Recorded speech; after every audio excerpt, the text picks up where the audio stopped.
Hello everyone, welcome back to I love vlogs in Kannada. ಎಲ್ಲ ಹೇಗಿದ್ದೀರಾ? I hope ನೀವೆಲ್ಲ ತುಂಬ ಚೆನ್ನಾಗಿದ್ದೀರಾ ಅಂತ ಅಂದ್ಕೊಂಡಿದ್ದೀನಿ. ನಾನು ಸಹಿತ ತುಂಬಾ ಚೆನ್ನಾಗಿದ್ದೀನಿ.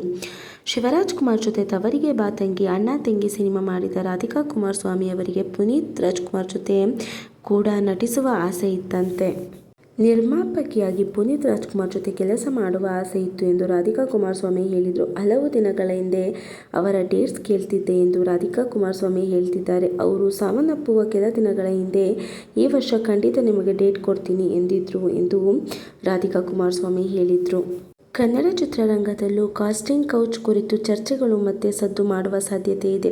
ಕನ್ನಡ ಇಂಡಸ್ಟ್ರಿಯಲ್ಲಿ ಕಾಸ್ಟಿಂಗ್ ಕೌಚ್ ಇದೆಯೇ ಎಂಬ ಪ್ರಶ್ನೆಗೆ ಉತ್ತರಿಸಿದ ನಟಿ ರಾಧಿಕಾ ಕುಮಾರಸ್ವಾಮಿ, ನಾನು ಸಣ್ಣ ವಯಸ್ಸಿನಲ್ಲಿ ಸಿನಿಮಾ ಇಂಡಸ್ಟ್ರಿಗೆ ಕಾಲಿಟ್ಟೆ. ಚಿತ್ರರಂಗಕ್ಕೆ ಬಂದಾಗ ನಾನು ತುಂಬ ಚಿಕ್ಕವಳಾಗಿದ್ದೆ.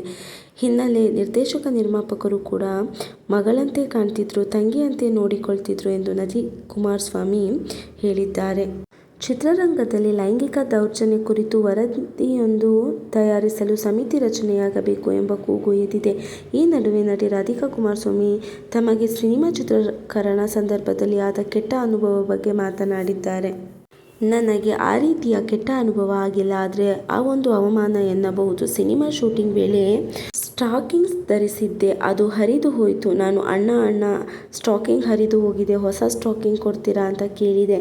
ಆ ಮೂತಿಗೆ ಹೊಸ ಸ್ಟಾಕಿಂಗ್ ಬೇರೆ ಬೇಕಾ? ಹರಿದು ಹೋಗಿರೋದನ್ನೇ ಹಾಕೋ ಹೋಗಮ್ಮ ಎಂದರು. ನನಗೆ ಅದು ಶಾಕ್ ಆಯಿತು ಎಂದು ಕುಮಾರಸ್ವಾಮಿ ಹೇಳಿದರು.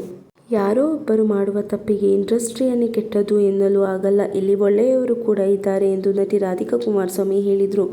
ಒಂದು ಸಿನಿಮಾ ಮಾಡಿದ್ರೆ 200 ಜನ ಕೆಲಸ ಮಾಡ್ತಾರೆ. ಕೆಲವರು ಹೆಣ್ಣು ಮಕ್ಕಳಿಗೆ ಇಂತಹ ಅನುಭವ ಆಗಿರಬಹುದು ಎಂದಿದ್ದಾರೆ.